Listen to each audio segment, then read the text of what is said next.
તો નથી, પણ ઘણા બધા વિદ્યાર્થીઓનો પ્રશ્ન થતો હશે કે સાહેબ આ દરેક પેપર અત્યાર સુધી પરીક્ષાના લેવાના છે સાહેબ, દરેક પેપરની અંદર અમને કાંઈક નવું જોવા મળે છે.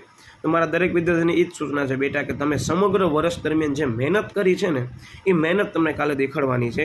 અને એવરી સેક્શન એકાદ અથવા બે ક્વેશ્ચન નવા હોય, બરાબર, તો એમાં કોઈ મેજર વસ્તુ નથી. પહેલાં તમને બધાને આ વાતનું ક્લેરિફિકેશન ખાસ કરી દઉં, કારણ કે ઘણા લોકોને એવું લાગતું હશે કે સાહેબ પેપર અઘરું જ નીકળે. અઘરું પેપર ક્યારે નથી નીકળતું. એક બોર્ડનો સ્ટાન્ડર્ડ હોય, સ્ટાન્ડર્ડ પ્રમાણે જ પેપર નીકળે છે, જેમાં દરેક વિદ્યાર્થીને ધ્યાનમાં લઈ પેપર કાઢવામાં આવે છે. નોર્મલ સ્ટુડન્ટ આવી ગયો, એવરેજ સ્ટુડન્ટ આવી ગયો અને રેન્કર સ્ટુડન્ટ આવી ગયો. એટલે તમે એ બધી બાબતોને મૂકી દો. તમે સરસ મજાની તૈયારી કરી છે. હું પૂરી ખાતરી સાથે કહી શકું છું કે કાલનો પેપર આ જે વિડીયો જોવે છે, જેણે મહેનત કરી છે એની સફળતાનું પરિણામ ચોક્કસ મળવાનું છે. એટલે જરાય ગભરાયા વગર તમે તૈયારી કરો. બધી બાબતોથી જે પણ અત્યારે તમારા આજુબાજુ જે પણ નેગેટિવિટી તમને કોઈ પણ કદાચ તમે કહેતું હોય, તો દરેક વિદ્યાર્થી નમ્ર વિનંતી છે કે તમે જાતે મહેનત કરી છે અને તમે તમારી મહેનતનું ફળ કાલે જે છે પરિણામ સ્વરૂપે આપવાના છો.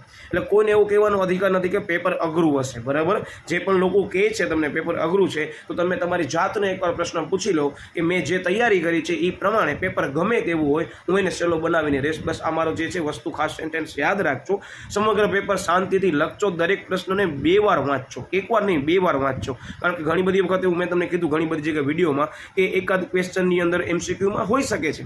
જ્યાં સુધી તમે અર્થઘટન નહીં કરો ત્યાં સુધી જે શું કહેવા માંગે છે પ્રશ્ન, તમને શું પૂછ્યું છે એ જ તમે નહીં જોવો તો પછી જવાબમાં ઉપર નીચે થઈ શકે. એટલે હું દરેક વિદ્યાર્થીને એમ જ કહીશ પેપર સહેલો જ છે. જેણે પેપર વ્યવસ્થિત વાંચ્યું હશે એ સહેલો જ છે. અને પહેલી 7 થી 8 મિનિટ તમને પેપર વાંચવા મળે છે ને એવરી સેક્શન ન્યૂ ક્વેશ્ચન દેખાય પણ છે, બરાબર. તો એ પણ તમને વિદ્યાર્થી મિત્રો 100 માર્ક્સનો પેપર લખવાનો છે ને તમને 130 ગુણનો પેપર આપવામાં આવ્યો હશે.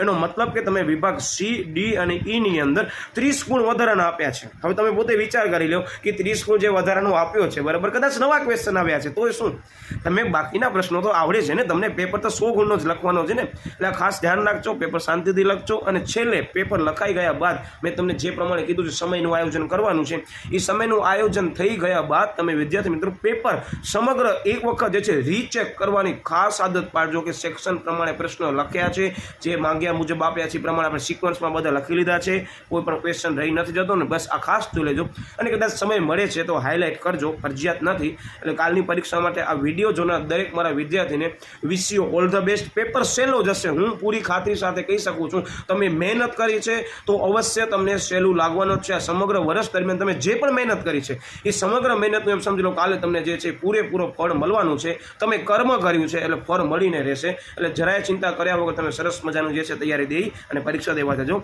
Wish you all the best once again, બરાબર ને. જે લોકો તમને કહે છે કે પેપર અઘરા નીકળવાના છે એ લોકો સુધી આ ખાસ વિડીયોને પહોંચે.